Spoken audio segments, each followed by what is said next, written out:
Welcome back to CBC News, where we talk about the importance of communication. Today's topic is about listening.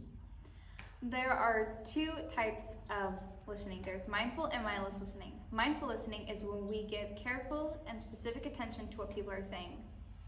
In contrast, mindless listening is when we just respond to them automatically and routinely without giving it much thought.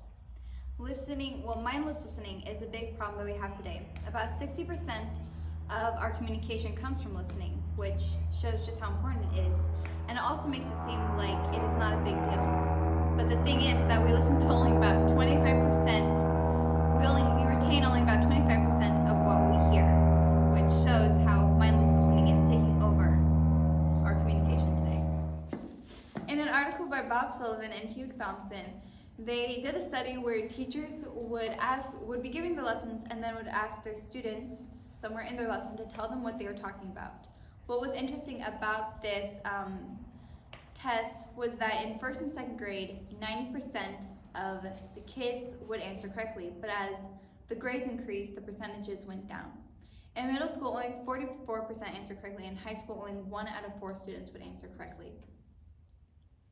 Regarding that study, Sullivan and Thompson found that the brain has the capacity to hold 400 words per minute. Even a New York speaker cannot speak more than 125 words per minute. This leaves a lot of room for distractions.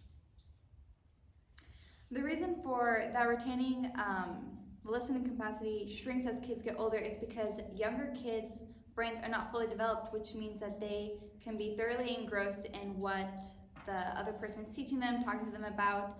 They don't have as much brain capacity to get distracted. But as we get older, we have more and more brain capacity, which enables us to be more easily distracted. Now we'll be turning the time over to Emma, who has some more information. I listened to a TED Talk recently by Julian Treasure, and in there he had some more reasons as to why we are losing our listening. Number 1 is recording. We started with writing, and now we have audio recording and video, so there isn't always a need to truly listen and fully pay attention because we can just go back and read or listen to it.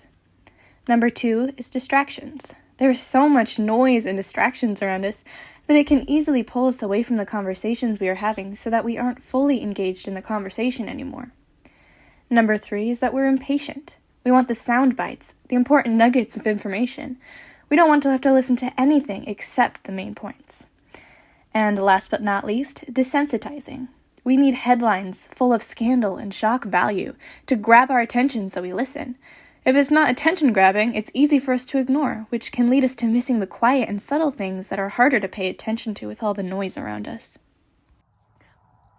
Like you said, Eric, the brain has a lot of brain power to give to these other areas, and that is why we can get distracted more easily, have a harder time listening, and choose not to listen. Back to you.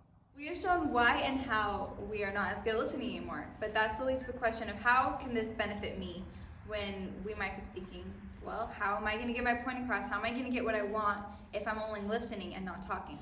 You know, those are very good points that you've made.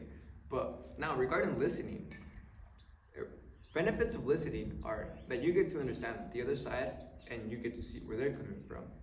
You connect with others at the same time, which can really help you because if you want to be listened to and you build that connection with someone else, they will actually listen to you.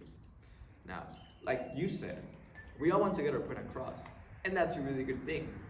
But for that to happen, we're required to have good communication, which means that we have to be active and mindful to what others are saying to us. These are all reasons as to why we are losing mindful listening. However, sometimes we feel that others aren't listening because they're just listening in a way that we don't want them to. It might seem weird, but there are different ways to mindfully listen to others. The 4 different kinds of listeners are action-oriented, listeners who want to be brief and to the point, people-oriented, listeners who listen as a means of connecting with others and a way of reaching out to them, content-oriented, listeners who listen to others because they want to be challenged intellectually by what they hear, and number 4, time-oriented, listeners who let people know how much time they have to talk and it's done according to their schedule. For example, in an article we found, a physician had to actively listen to his patients in order to diagnose them properly. But Then he had to switch over to a different kind of listening when he was at home so that he could have a better relationship with his wife and family. Yeah, listen to your wife. We are now going to switch over to Emma, who has some exercises for us to show us how we can be more mindful when we listen. It is very hard to switch between the different types of listening. In the same TED Talk, I found many examples of how we can be more mindful in our listening. Number 1 is silence. Be silent, or at least quiet, for a few minutes each day. It allows us to hear the quiet in a noisy world. Number 2, the mixer. Listen to all the different channels around us individually, like in a crowd or nature.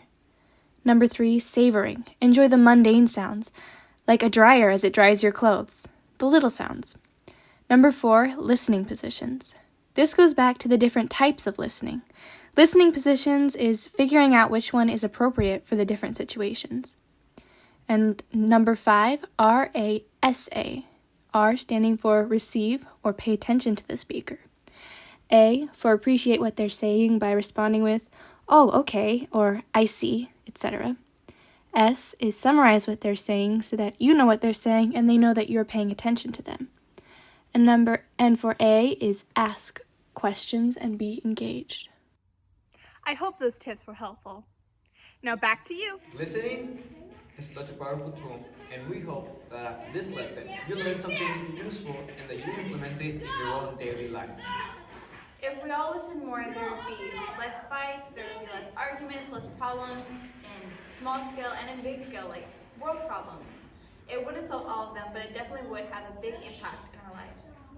You know, with that said, it reminded me of this TEDx talk that I saw the other night where this negotiator helped the president of Venezuela solve its problems. Not all of them, but a couple of them, you know? So this is really good, and I hope that I see you guys next time on CBC News. Have a wonderful night.